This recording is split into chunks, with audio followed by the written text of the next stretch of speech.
Bienvenidos a Misterio Valhalla.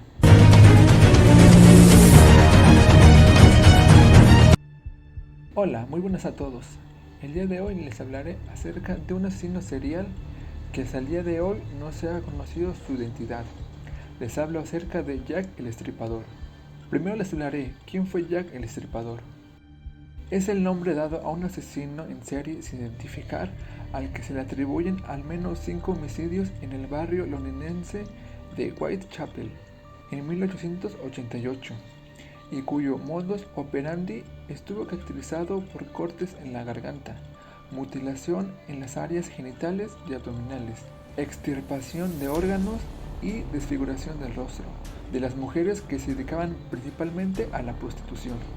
Es posible que Jack el Estripador no fuera el más mortífero de los asesinos, pero puede ser uno de los más crueles y uno de los más famosos de la historia.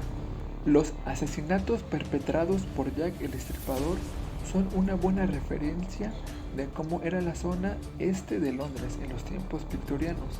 La llegada masiva de inmigrantes irlandeses, rusos y diferentes países del este de Europa colmó Londres hasta llevarla al punto de la sobrepoblación. Las condiciones rozaban prácticamente la pobreza. Los crímenes, el alcoholismo y la prostitución también eran bastante comunes en el este de Londres para esa época. Le dieron a la zona una mala reputación caracterizada por la inmoralidad y el pecado. Luego fueron personificadas en Jack el Estripador y sus crímenes. A mediados del siglo XIX tenían sobrepoblación debido al flujo de inmigrantes irlandeses y al arribo de refugiados judíos del este de Europa y de la Rusia imperial a partir del año de 1882. Este problema repercutió principalmente en la caída de los niveles de empleo y calidad de vida y llevó a la proliferación de amplia clase baja, caracterizada por la pobreza, el crimen y la violencia, el alcoholismo y la prostitución.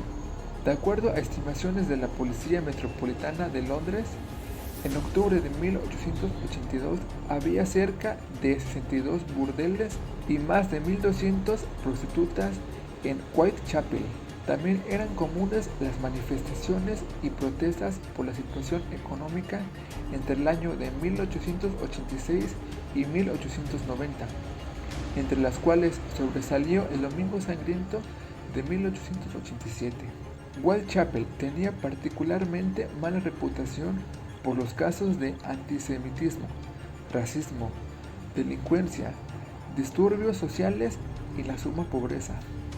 Tal percepción como reducto de inmoralidad llegó a su punto álgido en 1888.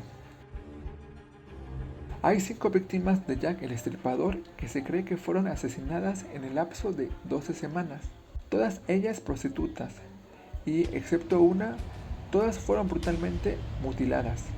Las habilidades quirúrgicas del asesino han generado muchas especulaciones. Hay quien asegura que se trataba de un doctor o de un carnicero. Las víctimas fueron las siguientes. Mary Ann, apodada Polly. Nació el 26 de agosto de 1845. Había estado casada y tuvo 5 hijos, pero se separó de su marido William Nichols en 1881. Después de la separación, se mantuvo realizando trabajos domésticos en varios lugares. En 1882, William descubrió que su esposa vivía como prostituta y suspendió los pagos de manutención. En aquel entonces, ella estaría viviendo con otro hombre.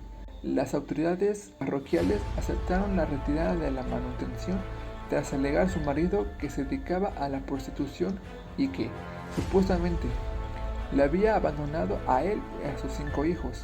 Pero según el padre de Mary Ann, la separación se produjo por un romance que su marido mantuvo con la enfermera que la cuidaba. Cuando murió, llevaba sin ver a su familia 3 años.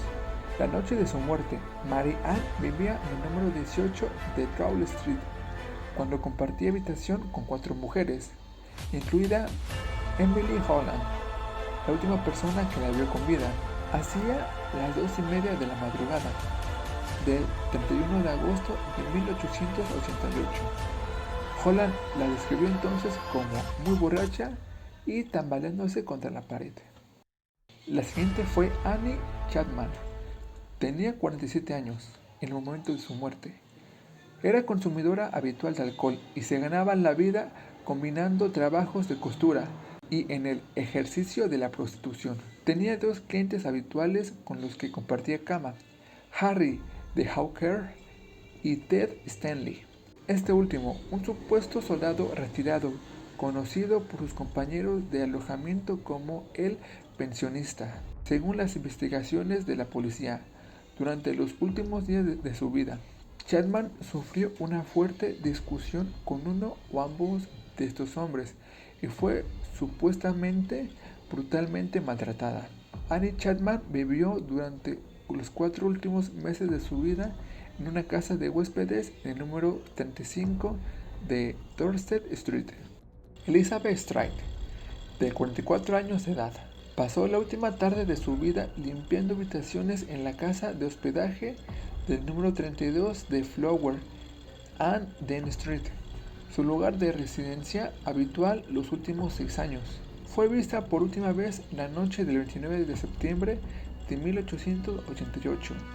3 testigos la sitúan a diferentes horas acompañada por 3 hombres distintos. Catherine Eddowes. Más o menos es el mismo momento en el que se descubrió el cuerpo de Elizabeth Stride, otra prostituta llamada Catherine Eddowes, de 46 años de edad. Era liberada de la comisaría de policía de Bishopgate 8 años antes de su muerte. Eddowes había sufrido problemas con la bebida, abandonando a su familia, Thomas Conway y su hija y 2 hijos que tuvo con él. En el momento de su muerte, se mantenía viviendo con una nueva pareja, John Kelly, en el albergue de Conley, situado en el número 55 de Flower and Dean Street, en Spitalfields, donde además ejerció la prostitución de manera ocasional para poder pagar el alquiler. Mary Jane Kelly tenía aproximadamente 55 años en el momento de su muerte. Notablemente más joven, era la víctima que más se diferenciaba de las anteriores. Nació en Limerick, Irlanda. Había vivido con su familia en Gales y llegó a Londres en 1884. Se casó aparentemente muy joven, a los 16 años, y se quedaría viuda poco después. La mayoría de los datos que se conocen sobre ella provienen de Joseph Barney, un amigo que vivió con Mary Jane durante algunos meses. Los meses previos a su muerte estaba viviendo en varios alojamientos de Dorset Street y trabajaba como limpiadora y ejerciendo la prostitución. Se dice que solía cantar canciones irlandeses a sus clientes. Otro aspecto del caso que ha generado bastante interés son las cartas enviadas por el asesino a la policía y a los periódicos. La más famosa de estas cartas fue titulada Querido Jefe.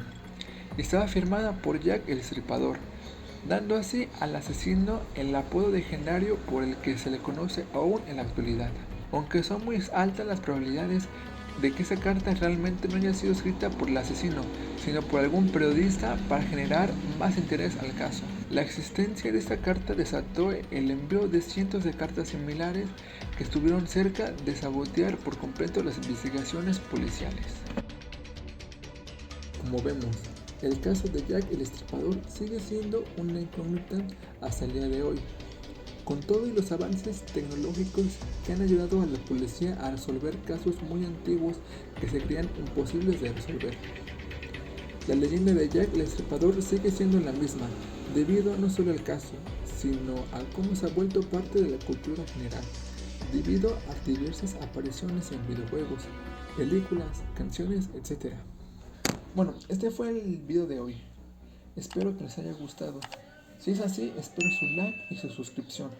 Cualquier duda, comentario o sugerencia lo pueden decir en los comentarios. Muchas gracias. Hasta luego.